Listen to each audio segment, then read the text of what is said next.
Meus irmãos, boa noite, graça e paz, a paz do Senhor a todos. Sejam bem-vindos, que bênção você estar aqui. Poucas pessoas têm esse privilégio hoje, porque a área da apologética é uma área um tanto quanto não muito agradável para muitos pastores. Mas eu louvo a Deus pela vida do pastor Carlos, já agradeço pela confiança, pastor, de nos ceder o seu púlpito, tá? De nos deixar aqui ministrar algo que é de suma importância para a saúde espiritual da igreja. Nós estamos vivendo em uma época, irmãos, em que o ministério apologético é um ministério necessário, não é perfumaria não, é algo necessário para a saúde espiritual da igreja, amém? Então nós, como o nosso irmão Rafael já mencionou, nós estaremos aqui durante hoje e amanhã, preferindo uma série de palestras. Eu fiquei com 3 palestras. Essa será uma palestra de abertura, que é interessante para você ter um panorama do que nós iremos trabalhar amanhã e depois. E hoje nós vamos aprender a identificar seitas, tá bom? A palestra é sobre seitas e heresias.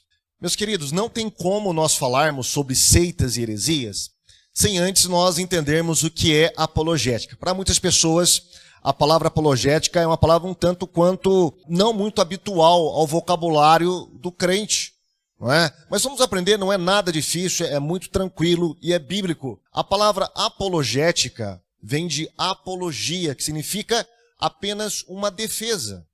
E essa palavra ela está na Bíblia. Abra sua Bíblia em Atos, capítulo 22, versículo 1. Quando Paulo ou Lucas escreve a palavra defesa, ele usou a palavra apologia, da onde vem a palavra apologética.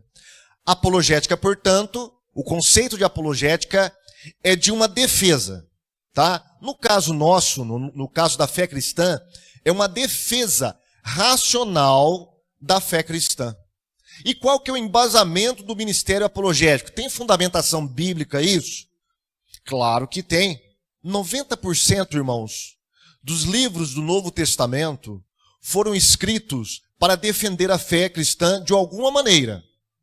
Quando, por exemplo, você abre o seu evangelho segundo João, um evangelho maravilhoso, não é diferente do evangelho sinótico, que apresenta Jesus no seu ministério terreno, enquanto João, ele dá um outro visual, né, para Jesus. Ele apresenta Jesus em uma outra atmosfera. O evangelho de João é o evangelho que apresenta Jesus como o Deus verdadeiro, aquele que desceu e habitou, o verbo que fez carne e habitou entre nós. Quando a gente abre o evangelho de João e começamos a ler o evangelho, a gente nem imagina que esse evangelho ele foi escrito com um teor apologético. Ele foi escrito para defender a igreja de uma seita, de uma heresia que estava sendo introduzida dentro daquele cristianismo ali do primeiro século. O nome dessa heresia chamava-se gnosticismo. Quando ele escreve a sua primeira epístola também, ele também está tocando na seita gnóstica. Quando Mateus escreve o seu evangelho, ele está escrevendo defendendo a messianidade de Jesus Cristo. Lucas da mesma maneira, Gálatas da mesma maneira, Romanos da mesma maneira. Então, vários livros do Novo Testamento foram escritos com o intuito de defender a fé cristã. Então, o ministério apologético, irmãos, é um ministério bíblico. E quais são os embasamentos que nós podemos ter na Bíblia para mostrar que o ministério apologético é um ministério, além de bíblico, necessário? Ora, está lá em 1 Pedro, capítulo 3, versículo 15.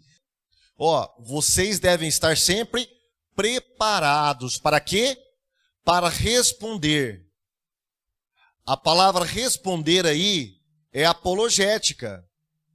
É uma defesa racional da fé cristã, Pedro está falando. Vocês devem dar a razão do porquê vocês são crentes.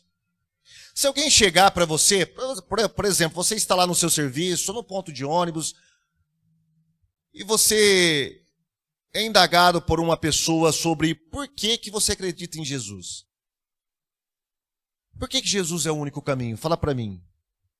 Por que não Alá? Por que não o budismo? Por que não qualquer entidade das religiões afro? Por que não Maria?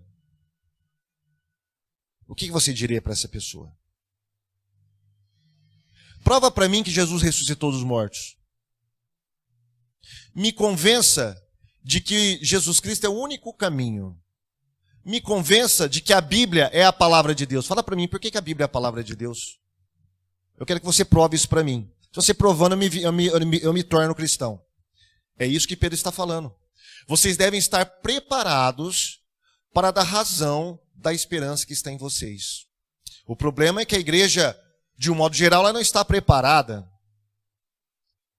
Tanto é assim, irmãos, que nós observamos, estávamos até conversando agora há pouco, né, pastor, sobre um problema grave que está acontecendo na igreja evangélica brasileira e talvez até mundial, que é diminuir as horas ou talvez até banir a escola dominical da rotina, da liturgia dos seus cultos. Tem muitas igrejas que não têm mais escola dominical. Então, não tendo escola dominical e não tendo ensino, a Bíblia fala que o meu povo perece porque lhes falta entendimento. E o entendimento vem como? Vem através do estudo e da compreensão da palavra de Deus. Então, muitas vezes, o crente ele não tem essa compreensão, ele não tem esse estudo, então ele não está preparado para responder à fé que uma vez por todas foi entregue aos santos. Abrem Judas, aliás, nós já citamos esse versículo, abrem Judas, versículo 3. Olha o que Judas fala. Olha que coisa interessante. Quando Judas começa a escrever, ele pega a sua pena e ele quer falar sobre as bênçãos espirituais. Ele quer falar sobre o batismo com o Espírito Santo, sobre os dons espirituais. O intuito talvez dele seria falar sobre o fruto do Espírito, a justificação pela fé, talvez a herança dos santos em Cristo Jesus, conforme está lá em Efésios capítulo 1. Mas quando ele começa com esse objetivo, começa a escrever, o Espírito Santo vai e muda a mensagem do livro. Olha, Judas, tem algo importante para você falar para as igrejas. Que algo é esse? Alguém está querendo roubar a fé da igreja. Então vocês devem batalhar. A palavra batalhar ali é de uma guerra mesmo, porque alguém está querendo invadir a nossa mente, o nosso coração e roubar de nós a fé que uma vez por todas foi entregue aos santos. Então a ordem é para a igreja batalhar por isso. Como que nós vamos batalhar? Através do ministério apologético na defesa da fé. Por quê, meus irmãos? Porque a nossa fé está constantemente no banco dos réus. Constantemente o mundo está desafiando o cristianismo. Constantemente o mundo está desafiando a nossa fé. E quando eu falo a nossa fé, eu estou falando em diversas áreas. Eu não sei se os irmãos perceberam, e eu coloquei de propósito aqui. Os irmãos percebam ali que eu coloquei um guarda-chuva. E esse símbolo ele é apropriado para apologética. A apologética é como se fosse um guarda-chuva. Tá? Ela não trabalha apenas com a defesa da religião. Há diversas áreas em que a nossa fé é atacada, irmãos. Vamos dar uma olhadinha aqui. Não é só religião. Vamos lá? Olha quantas áreas a nossa fé é atacada. Ó, na política, nem se fala, né? Agora, recentemente, recebi uma notícia, uma cidade próxima onde nós moramos, cidade de Araçatuba, muito conhecida no Brasil, né? Ganhou a característica aí, o apelido de a cidade do boi gordo, né? Que era exportadora de boi. A cidade agora, a Câmara Municipal, está proibindo abrir as sessões mencionando o nome de Deus. Tem projetos no nosso Congresso para denegrir a fé cristã, para proibir a fé cristã, para modificar a Bíblia Sagrada. Olha quantos lugares em que a nossa fé está sendo atacada, irmãos. Não só na religião, no direito, na economia, na cultura, na educação, na ciência, na filosofia, em todos os lugares, de alguma maneira, a fé cristã está sendo atacada. Existe um lobby muito grande entre alguns grupos militantes para que o pastor aceite o casamento homossexual, o casamento de pessoas do mesmo sexo. Não é? Isso é uma área que está sendo discutida não só na questão política, mas no direito também. O direito também. O termo homoafetivo, ele veio primeiro do direito. E depois pegou e passou para a cultura. Por exemplo, na educação, você pode questionar todas as áreas do cristianismo. Qualquer área do cristianismo você pode questionar na religião. Aliás, você nem pode mencionar cristianismo, por exemplo, em uma faculdade. Religiões afro, o islamismo, você pode falar à vontade, mas não pode falar sobre Jesus. Por quê? Porque as pessoas, elas estão num grau de intolerância tão grande contra o cristianismo que você não tem mais espaço nas faculdades, nas universidades, que seriam espaços apropriados para discussão, para o livre mercado das ideias. Hoje nós não temos mais esse espaço dentro das universidades. Qualquer religião pode ter, menos o cristianismo. Então nós estamos vivendo um caos, irmãos, tá? Hoje eu costumo falar que nós estamos numa época pós-cristã. O cristianismo ele não manda mais. Antigamente, se a gente voltar aí uns 50 anos atrás, mais ou menos, talvez um pouquinho antes, mesmo as pessoas que não eram evangélicas, que não eram cristãs, elas pensavam com uma visão de mundo cristã. A sociedade, ela enxergava o mundo pelo um prisma cristão. Hoje nós não temos mais isso. Hoje nós estamos numa época pagã. É o neopaganismo que está tomando conta da sociedade. Então o cristianismo ele tem que lutar contra isso. E como que nós vamos lutar? Nós vamos lutar com a apologética. A fé cristã está sob ataque constantemente. Agora, lembra que eu falei para vocês que a apologética ela é um leque, tá? Ela é um guarda-chuva que trabalha diversas áreas. Você pode defender a fé cristã não só na religião, mas em diversas áreas da sociedade, tá? Na qual a fé cristã é atacada. Agora, para o nosso contexto aqui, nós vamos falar sobre a religião. Então, nós vamos falar sobre seitas e heresias. Nós vamos falar sobre heresiologia. Heresiologia é um ramo da apologética que trabalha exclusivamente com a religião, com seitas e heresias, tá bom? Qual o embasamento bíblico para isso? O que é seita, o que é heresia? Muito bem. Seita é um grupo ou qualquer grupo religioso que prega heresias. E o que é uma heresia? Heresia é todo o ensinamento que vai contra a palavra de Deus. Portanto, uma pessoa, ela pode estar pregando heresia sem, contudo, ela fazer parte de uma seita. Tem muitas pessoas dentro da igreja que, por falta de conhecimento, eles pregam heresias. Eles ensinam e acreditam nisso. Por exemplo, tem pessoas dentro de nossas igrejas que não acreditam na doutrina da Trindade. Acreditam que Deus é uma só pessoa. Isso é uma heresia. Tá? Eu já congreguei, inclusive, com um presbítero que acreditava nisso, da Assembleia de Deus. Tá? Ele não estava numa seita. A Assembleia não é uma seita, é uma igreja evangélica. No entanto, ele acreditava em uma heresia. Então, nem todos que pregam heresias fazem parte da seita. No entanto, todos que fazem parte de seita, ele prega heresia. Então, seita é um grupo que prega heresias. E heresia é todo o ensinamento que vai contra a palavra de Deus. Este é o conceito. De onde vem esse conceito de seita? Bom, ele vem do Novo Testamento. O Novo Testamento tem muito a falar sobre isso. Eu quero convidar os irmãos a lerem comigo aqui 2 versículos. Está lá em Atos, capítulo 24, versículo 5 e versículo 14, que vai falar sobre esse termo, seita. Diz assim, temos achado que este homem é uma peste e promotor de sedições entre todos os judeus. Está falando do apóstolo Paulo. Por todo o mundo. E o principal defensor, ou apologista, da seita dos nazarenos. Ora, então o cristianismo era uma seita? Não. A palavra seita, ela tem um sentido, quando ela foi escrita aqui, de facção, de partido. Nesse sentido, Paulo fala que até mesmo os fariseus eram uma seita. Vamos lá para ainda Atos capítulo 26, versículo 5.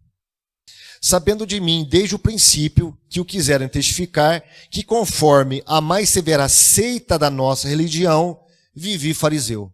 Então, aqui, os fariseus é chamado por Paulo de seita. Então, seita, irmãos, neste particular aqui, tem um sentido de partido, de facção.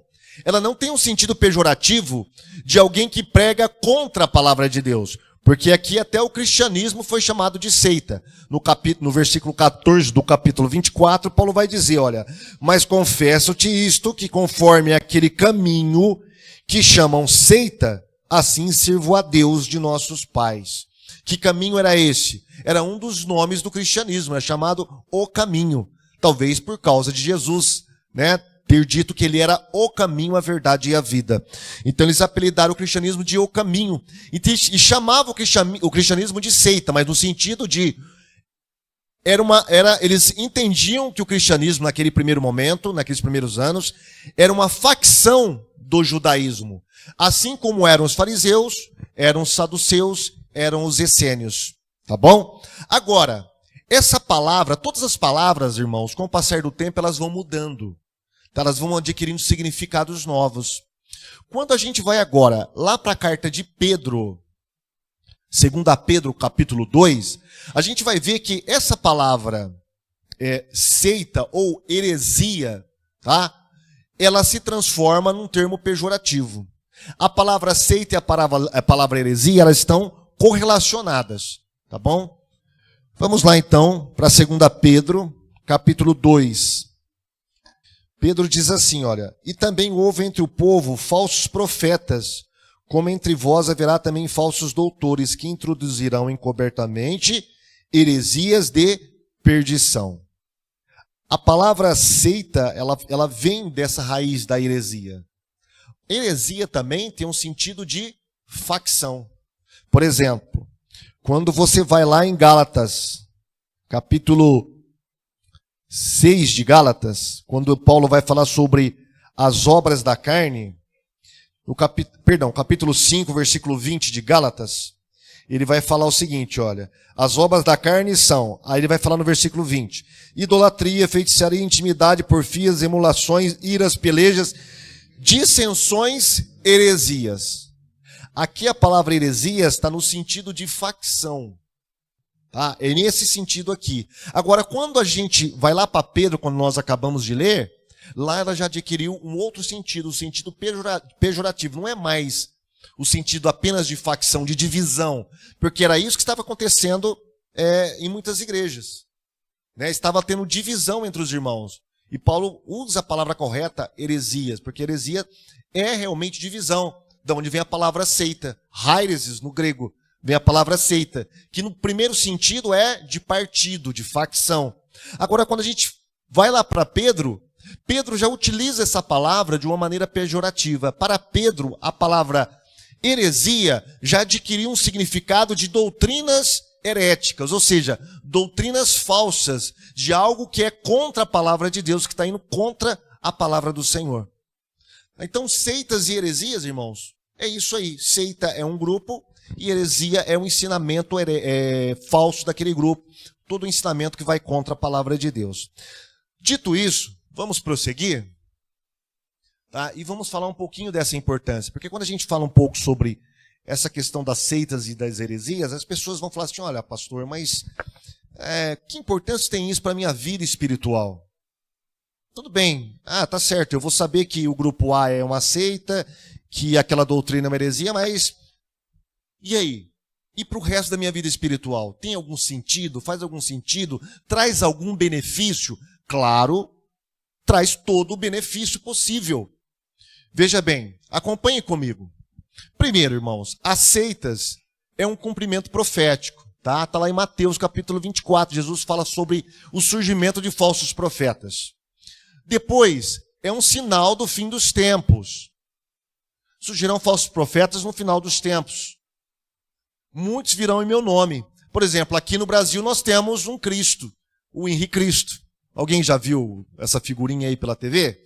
Eu e o pastor O pastor João Flávio já foi, né? Já cumprimentou o Henrique Cristo, né? Nós temos um Cristo brasileiro. E ele, por ser um Cristo brasileiro, mora em Brasília, né? Claro. E nós fizemos uma pesquisa, eu fiz uma pesquisa com outros apologistas há muitos anos atrás, quando a sede da igreja dele, da seita dele, era em Curitiba. E nós estivemos lá conversando com o Henrique Cristo. Eu nem sei como ele está hoje, né? Mas nós temos alguém que se passe por Cristo reencarnado. Jesus falou sobre isso em Mateus capítulo 7, versículo 15. Né? Abra sua Bíblia aí em Mateus capítulo 7, versículo 15. Olha, o falso profeta, ele nunca vai vir para você falando, olha, gente, eu sou um falso profeta. Eu sou líder da seita ABC. Não. Ele vai vir como um portador de luz, assim como Satanás se transfigura em anjo de luz e os seus ministros em ministros de justiça, conforme Paulo diz lá em Coríntios. As seitas também cumprem esse papel. Eles vão vir para você com aquele discurso macio, aquele discurso instigante, sempre com uma novidade. Olha, o seu pastor nunca pregou sobre isso. Por exemplo, uma testemunha de Jeová vai abrir a Bíblia para você e vai perguntar, você sabe qual que é o nome verdadeiro de Deus? Aí você vai falar para ela, é Deus, é Jesus, é Senhor. Fala assim, não. O seu pastor nunca ensinou isso? A sua igreja nunca ensinou que Deus tem um nome? Ora, todas as pessoas têm um nome. Você acha que Deus, o Criador de todas as pessoas, não vai ter um nome próprio? Você não sabe qual que é o nome de Deus? Não, é Senhor, acabei de falar, é Deus. Não, isso são títulos. Deus tem um nome. E aí, se a pessoa tiver uma Bíblia mais tradicional, por exemplo, João Ferreira de Almeida, revista e corrigida, tem algumas Bíblias que aparece o nome Jeová, lá no Antigo Testamento, principalmente Salmos e algumas partes do Antigo Testamento. Ela vai pedir para você abrir na sua própria Bíblia, e lá ela vai começar a falar para você que o único nome que Deus tem é Jeová. Ah, você sabia que nós devemos guardar o sábado? Seu pastor nunca ensinou isso? Sua igreja nunca ensinou isso? Não, a gente não precisa guardar o sábado. Mas como assim você não precisa guardar o sábado? Você não guarda os 10 mandamentos? Guarda. Você rouba? Não. Você mata? Não. Você adultera? Não. Mas está lá no 4º mandamento. Por que você não rouba, não mata, não adultera, mas não guarda o sábado? Tiago fala que se você quebrar um, você quebrou todos. Seu pastor nunca ensinou isso? Eu tenho a nova revelação para você. Nós viemos restaurar o verdadeiro sábado, o verdadeiro mandamento de Deus. E esse discurso de ovelha tem enganado muitos. Para os irmãos terem uma ideia, existe uma estatística, não é nova agora, feita nos Estados Unidos, que 60% dos testemunhas de Jeová eram de igrejas evangélicas. São ex-evangélicos. Grande parte dos adventistas são ex-batistas, ex-presbiterianos, ex-assembleianos, ex-pentecostais, ex-tradicionais. Por que eles conseguem convencer essas pessoas? Primeiro, falta conhecimento. Conhecimento apologético que vocês estão tendo hoje. Então, vocês estão de parabéns. Vocês são um grupo seleto que estão aprendendo algo que é de suma importância para a igreja do tempo atual. Mas que, infelizmente, muitas igrejas têm deixado passar e não dão muita importância. É um alerta dos apóstolos. É o de cima. Paulo, lá em 1 Timóteo, capítulo 4, versículo 1, fala que nos últimos tempos apostatarão alguns da fé, dando ouvidos à doutrina de demônios e a espíritos enganadores. Algumas dessas doutrinas por exemplo, você não pode tocar em certos tipos de alimentos. Você tem que se abster do casamento. Olha, nós sabemos qual religião que não permite que os seus clérigos casem. Nós sabemos também de algumas religiões que proíbem certos tipos de alimentos. Tudo isso, Paulo fala que são doutrinas de demônios. Segundo a Pedro, que nós acabamos de citar também, Pedro falando sobre heresias de perdição que introduzirão no meio de vós. 1 João, capítulo 4, versículo 1, Judas, versículo 4, todos esses versículos estão falando sobre o perigo das seitas e das heresias. Fora isso, irmãos, quais são os benefícios no estudo da heresiologia? Primeiro benefício, você discernir entre heresia e ortodoxia. Ortodoxia é a doutrina verdadeira, heresia é a doutrina falsa. Muitas vezes as pessoas médias da nossa igreja, os nossos membros de igreja, eles não estão capacitados a discernir a sutileza de uma heresia. Parece doutrina verdadeira, mas no fundo é uma heresia. Muitos evangélicos, hoje devido ao boom da internet, né, a essa expansão tão grande das redes sociais, têm dado ouvido mais a vídeos de internet do que ouvidos à pregação do pastor, ao ensino do pastor. Muitos crentes têm engolido muitas falsas doutrinas pela internet, assistido vídeos desses falsos profetas, que eles nem conhecem a vida dessa pessoa, não estão ali diariamente lidando com essa pessoa, mas como essa pessoa ela tem uma imagem de ovelha, ela consegue enganar pela internet, através dos vídeos, transmitir uma certa santidade. E muitas vezes os nossos crentes deixam de dar ouvido à voz do pastor, do verdadeiro pastor dele, que ele conhece a vida, ele sabe como ele vive, ele conhece a vida de santidade, de honestidade deste pastor, e dá ouvido ao falso profeta lá da internet. E começa a engolir muitas heresias. Por exemplo, nós estamos numa época de tolerância. Vamos tolerar os pecados, porque na verdade Deus é amor. Tá? Deus não está preocupado com esse negócio de homem casar com homem, mulher casar com mulher, porque no fundo o que importa é o amor, porque a Bíblia não fala que Deus é amor. Ora, se Deus é amor, Deus está importando com o amor. E se eu amo a outra pessoa, não importa se essa pessoa ela é um homem ou ela é uma mulher. Heresia. É a sutileza do erro, irmãos, que está passando, e o crente, por falta de conhecimento, está perecendo, está engolindo isso. Então, estudar apologética, estudar heresiologia, nos ajuda, então, a discernir corretamente entre uma verdade e uma mentira, entre o veneno e a boa comida. Outra, incentivar a evangelização. Muitas pessoas que evangelizam aí fora vão se deparar com membros de seitas e vão confrontá-los.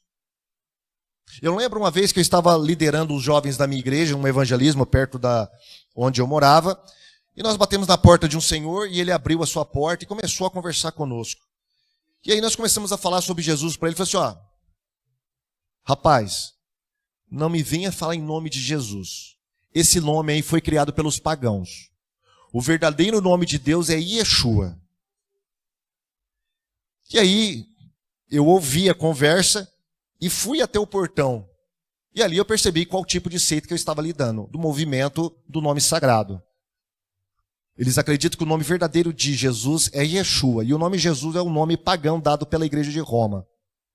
Claro que isso é uma mentira deslavada, mas aquela pessoa tinha sido enganada, e agora estava debatendo com os jovens da minha igreja, estava evangelizando. E aqueles jovens não sabiam debater com esse senhor, porque nunca tinham estudado sobre aquela seita. Então, eu entrei na casa daquele senhor e pedi a Bíblia dele. Deixa eu ler a Bíblia do senhor. Quando eu comecei a abrir a Bíblia no Novo Testamento, todos os lugares que estava escrito o nome Jesus, ele havia riscado de vermelho. Todos os lugares. A heresia já estava corroendo, não só a mente, mas a alma daquele senhor. E ali depois eu marquei uma visita e começamos a conversar sobre aquele assunto. Mas nós devemos estar preparados, irmãos. O ministério apologético, ele te prepara para fazer um bom evangelismo, um evangelismo eficaz. Outra, crescer no conhecimento doutrinário. Olha que interessante. Por exemplo, eu estudando o Testemunho de Jeová, eu tenho necessariamente de estudar a cristologia. Porque as Testemunhas de Jeová negam que Jesus é Deus. Então, eu preciso estudar a cristologia. Eu evangelizando católico, os católicos acreditam que foi a Igreja Católica que deu a Bíblia ao mundo. Nós só temos a Bíblia devido à Igreja Católica, assim pensam os católicos. Então eu tenho que estudar o quê? Bibliologia. E dentro da bibliologia eu tenho uma área chamada cânon sagrado. Eu tenho que entender como que foi formado o cânon, para poder explicar para o católico que a Igreja Católica ela não oficializou nada. O cânon, ele é de Deus, foi Deus que inspirou esses livros. E não a Igreja Católica que aleatoriamente separou esses livros e falou que esses livros eram sagrados. Assim eles acreditam. Então veja, nessas áreas eu tenho que estudar. Por exemplo, eu debatendo com o espiritismo, tá? As doutrinas kardecistas, eu tenho que estudar necessariamente sobre o novo nascimento. Eu tenho que estudar sobre as várias passagens sobre vida após a morte, sobre o inferno. Então, a área da heresiologia, ela me força a estudar mais as doutrinas da Bíblia. Então, ela ajuda no seu crescimento do conhecimento doutrinário. E, por último, também auxiliar no aconselhamento. Quantas pessoas que vêm, pastor, muitas vezes para as nossas igrejas, que eram membros de seitas, elas vêm, elas se convertem, o pastor João Flávio ele sabe muito bem disso, elas se convertem e elas ainda continuam com algumas minhocas doutrinárias na cabeça. Por exemplo, Testemunho de Jeová, elas têm muitas dificuldades de entender a questão da Trindade, elas têm muita dificuldade de entender a escatologia. Então, através do conhecimento apologético, ele nos auxilia, esse conhecimento, na hora do aconselhamento dessas pessoas. Então aqui, formou até a palavra dica. É uma dica para você dos benefícios que a apologética traz para nós. Mas vamos prosseguir agora. Vamos lá, abracadabra. Muito bem. E aí alguém pode questionar, né? Mas irmão, quando a gente estiver estudando esse povo, assim, não é que eu estou querendo ser questionador, mas isso não é julgar as pessoas?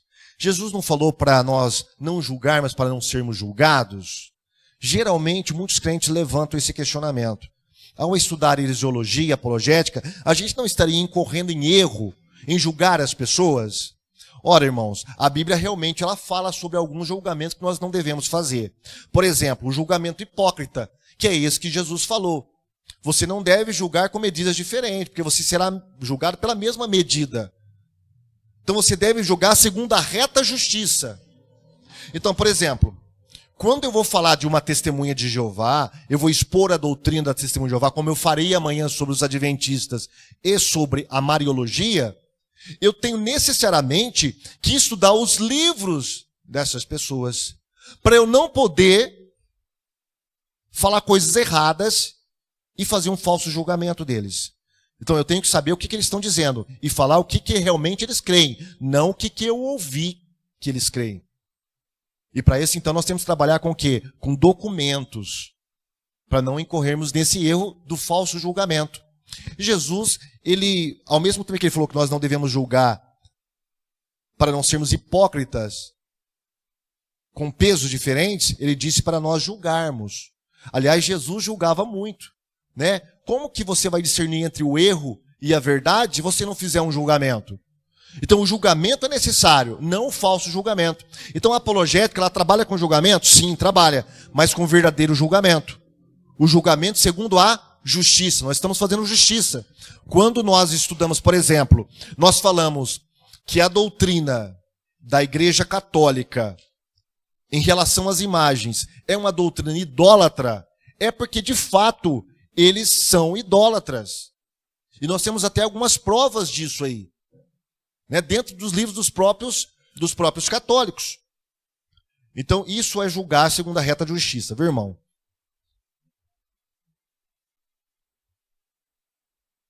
Agora, como identificar uma seita? Como eu vou saber que certo grupo é uma seita e o outro não é uma seita? Existe uma confusão generalizada aí no meio evangélico. Por exemplo, muitas pessoas acreditam que certa seita é a igreja evangélica e que algumas igrejas são seita. Então, como que eu vou saber das características? Como que eu conheço as características de uma seita? É simples, tá? Por exemplo, como que eu sei que uma nota é falsa? Uma pessoa, para saber que uma nota é falsa, ela tem que ter algumas características dessa nota. Por exemplo, uma dessas características é a gramatura do papel. Tá? A nota falsa ela vai ter uma gramatura diferente. Também, a nota verdadeira, ela tem certas marcas d'água que a nota falsa não tem. Então você viu que tem algumas características. Essa nota falsa ela pode até passar por um leigo, na mão de um leigo, que ele não conhece essas características. Então, ele toma a falsa pela verdadeira, a verdadeira pela falsa, porque ele não entende essas características, ele não conhece. A mesma coisa acontece com as religiões. Então, para nós entendermos Se uma religião é falsa, vamos identificar as características delas. Então eu separei aqui algumas dessas características, viu, irmãos? Primeira característica, profetas vivos. Toda seita, ela vai produzir profetas. E esses profetas, eles vão ter uma autoridade, se não superior, pelo menos igual à autoridade da Bíblia Sagrada. Por exemplo, o Papa, o que o Papa fala da cadeira de São Pedro é comparado à autoridade bíblica, é comparado à revelação. Nós veremos mais isso amanhã, quando eu falarei sobre Mariologia, mas eu vou adiantar aos irmãos. Por exemplo, em 1950, o Papa recebeu uma revelação de Deus que Maria foi assunta aos céus. Ele diz claramente na sua encíclica que isso é uma revelação de Deus. Então, as revelações do Papa, o que eles recebem, é comparado à autoridade da Bíblia. O católico ele deve crer, e se o católico não crê, ele é anematizado, ou seja, ele está sob maldição. Por exemplo, nós temos aqui o falso profeta dos mormons, Joseph Smith. A autoridade de Joseph Smith é a mesma autoridade da Bíblia Sagrada. Sabia que os mormons têm hino para adorar Joseph Smith? Ele tem um inário onde você louva o profeta. E na mentalidade mormon, Joseph Smith irá ressuscitar nos últimos tempos para julgar as pessoas também, assim como Jesus. Charles Taze Russell, o falso profeta das Testemunhas de Jeová, o que ele escreveu, não tanto agora, mas na época, era comparado à Bíblia Sagrada. Na verdade, ele falava para ler mais os livros dele do que a Bíblia Sagrada. Porque você iria entender melhor a Bíblia através dos seus livros. Porque as Testemunhas de Jeová acreditam que a sua sentinela e a sua despertai, elas vêm diretamente de Deus. Existe até uma sentinela onde mostra uma figura da mão divina distribuindo um monte de revista da sentinela para as pessoas. O que eles estão falando? Que a sua literatura vem diretamente de Deus. Se vem diretamente de Deus, tem a mesma autoridade que a Bíblia Sagrada. Aqui nós temos...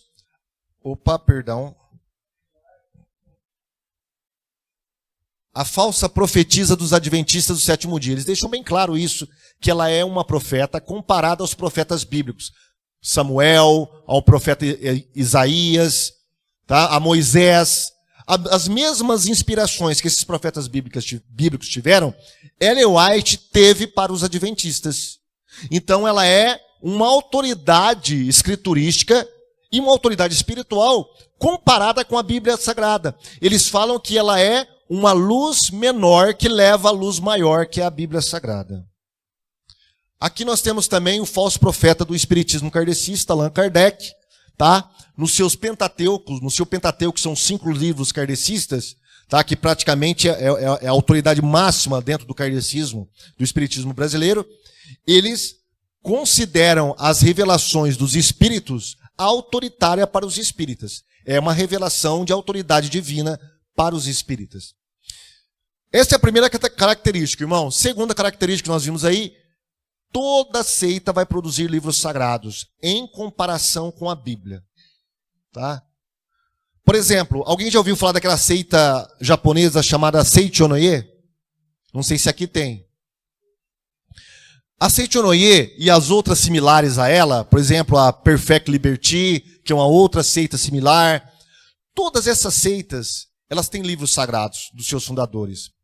Por exemplo, o profeta da Perfect Liberty, ele fala que os livros do seu profeta, do seu fundador, têm que ser colocados acima de todos os livros na casa dos fiéis. Por exemplo, se o fiel tiver uma Bíblia sagrada, o livro do fundador dessa seita tem que estar acima da Bíblia, porque é uma revelação vinda diretamente do divino. Aqui nós temos o Pentateuco kardecista, que é a autoridade máxima para os kardecistas. Aqui, os livros sagrados do mormonismo, tá? Eles falam que a Bíblia Sagrada está cheia de erro, porém, o livro de Mórmon e os outros livros, como Doutrinas e Convênios, Pérola de Grande Valor, que são os livros sagrados mórmons, onde Joseph Smith, alegadamente, recebeu uma revelação de Deus da sua nova religião, é superior à Bíblia Sagrada. Os livros de Ellen Goldwhite, como nós já acabamos de explanar, são comparados à palavra de Deus em termos de inspiração. Os adventistas, eles não ficam nem um pouquinho avexados em dizer que a mesma inspiração que os profetas e os apóstolos tiveram, Ellen White teve. Então, para eles, esses livros aqui são palavra de Deus, irmãos. Outra característica, outro Jesus, todas as seitas, eles vão ter um Jesus à imagem e semelhança da sua teologia. Ou eles vão tirar alguma coisa de Jesus, ou acrescentar alguma coisa em Jesus. Por exemplo, o Jesus mórmon. Todas essas figuras eu tirei da literatura deles. Esse é o Jesus mórmon. O Jesus mórmon, ele foi irmão de Lúcifer, e ele foi aqui um homem e foi elevado à categoria de Deus. Tá? Ele não é o Deus verdadeiro, que foi sempre Deus, como a Bíblia Sagrada nos ensina. Não. Ele passou pela instância de homem e depois ele está galgando ainda as instâncias do divino. Ele está chegando à estatura de Deus. Assim como Deus Pai também. O Jesus das Testemunhas de Jeová não é Deus verdadeiro, é um Deus menor. Na verdade, é o arcanjo Miguel para as Testemunhas de Jeová. Foi uma criatura de Jeová que Jeová usou para criar todas as outras coisas. Para isso, eles tiveram que mudar a própria Bíblia Sagrada. Esse é o Jesus dos Adventistas. O Jesus dos Adventistas, para os irmãos terem uma ideia, eles acreditam que Jesus teve uma natureza pecaminosa como Adão e Eva depois da queda. Agora eu pergunto, como que alguém que tem uma natureza pecaminosa pode redimir a humanidade? Não tem como. Os adventistas também, eles têm uma doutrina semelhante à das Testemunhas de Jeová. Eles acreditam que Jesus também é o arcanjo Miguel. Existe uma diferença bem sutil entre eles, mas é praticamente a mesma coisa. Tá? Os adventistas, muitos não sabem, eles acreditavam igualzinho às Testemunhas de Jeová. Eles eram arianos. Ou seja, acreditavam que existia apenas uma divindade, que é o Pai. Não existia nada de trindade. Os fundadores da igreja adventista, eles eram arianos, irmãos, no começo. Tá? E a maioria dos membros da igreja adventista e líderes eram arianos. Por isso, essa doutrina errada sobre Jesus. Interpretações particulares da Bíblia Sagrada. Todas as seitas vão fazer interpretações particulares do cristianismo. Tá? Por exemplo, um exemplo clássico, quando as Testemunhas de Jeová vão ensinar que existe duas classes de salvos. Uma que vai morar na terra e outra que vai morar no céu. Aí você pergunta, quais são as classes que vai morar no céu? Porque a minha Bíblia fala que eu vou morar no céu. Elas vão falar, não. Somente 144 mil pessoas que vão morar no céu. Aí você pede, mas onde está escrito isso na Bíblia? Elas vão te levar a Apocalipse capítulo 7. E vão te mostrar 144 mil e vai falar que é Testemunhas de Jeová, aqueles 144 mil. E aí você pergunta para ela, mas meu amigo, aqui está escrito que são judeus, de todas as tribos. Eu falo assim, não, isso aqui é simbólico. Por exemplo, para os kardecistas imprimirem na cabeça das pessoas que a Bíblia ensina a reencarnação, eles vão lá em João, capítulo 3, versículo 16, onde Jesus falou que você tem que nascer de novo. Tá vendo? Nascer de novo. Olha, você tem que nascer em uma outra reencarnação. Nascer na barriga de uma outra pessoa. Para assim, sucessivamente, você chegar a ser um espírito de luz. Por exemplo, os adventistas acreditam que o povo de Deus, em toda a face da terra, tem que guardar o sábado. E para isso eles vão distorcer vários versículos da Bíblia a respeito do sábado. E vão encontrar coisas, por exemplo, no capítulo 14, eu quero falar um pouquinho mais sobre isso amanhã, mas já adiantando aos irmãos, no capítulo 14 de Apocalipse, onde fala sobre os 3 anjos que proferem juízo sobre a terra, eles conseguem encontrar a guarda do sábado ali, sendo que a palavra não aparece. Mas através da sutileza da interpretação que eles dão, eles tentam convencer as pessoas de que ali está falando sobre o sábado. E eles têm convencido muitas pessoas. Muitas. Interpretações particulares da Bíblia, irmãos. Tá? A Bíblia Sagrada, ela não é um nariz de cera que você pode ficar movendo para qualquer lugar que você goste. Não, a Bíblia interpreta a própria Bíblia Sagrada. Outra regra, bem básica. Primeiro, você tem que interpretá-la literalmente e gramaticalmente. Só quando ela não possibilita uma leitura literal, que você tem que fazer uma leitura, por exemplo, é figurativa. A Bíblia fala lá em Salmo 91 sobre as asas de Deus. Deus tem asa? Não. É claro que ali o Salmo, por ser um livro poético, ele está usando uma linguagem figurativa. Você não pode levar literalmente.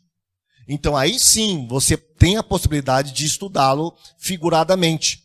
Mas o que as seitas fazem? As seitas pegam essa regra, elas fazem da exceção a regra. E aplicam essa parte figurativa em toda a Bíblia Sagrada para tentar fundamentar a sua doutrina. Por exemplo, amanhã nós falaremos sobre Mariologia. Os irmãos sabem muito bem que os católicos acreditam que Jesus não teve irmãos e que Maria foi sempre virgem, antes, durante e depois do parto. Gente, é um absurdo. É claro que isso é um absurdo. Tem fundamentação bíblica? Não, não tem fundamentação bíblica. E como que eles conseguem convencer os católicos? Através da interpretação figurativa. Porque se eu usar figuras de linguagem, irmãos, eu posso criar qualquer doutrina e prová-la pela Bíblia Sagrada.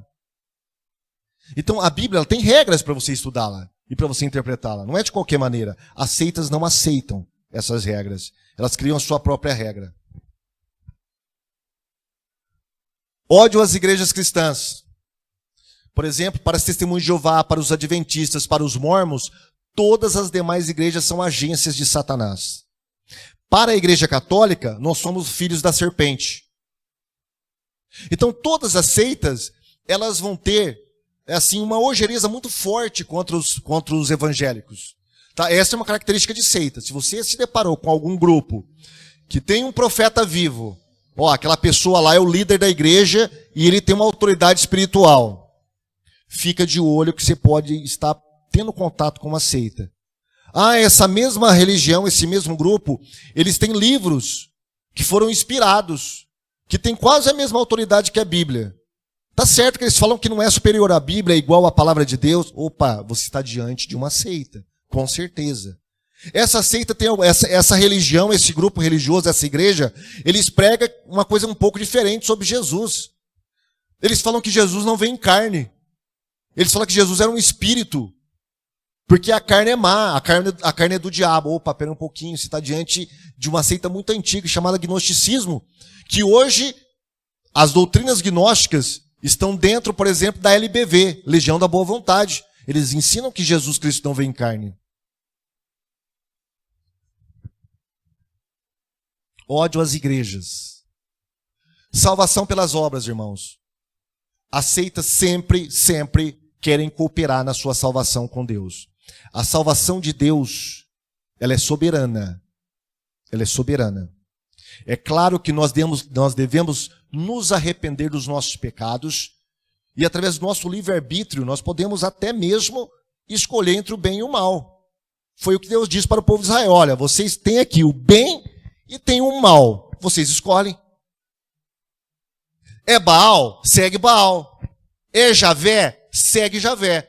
Escolha, pois, a vida para que viva você e a sua descendência. Após Deus aceitar a oferta de Abel e rejeitar de Caim, Caim ficou desfigurado no seu semblante, com raiva extrema de Abel.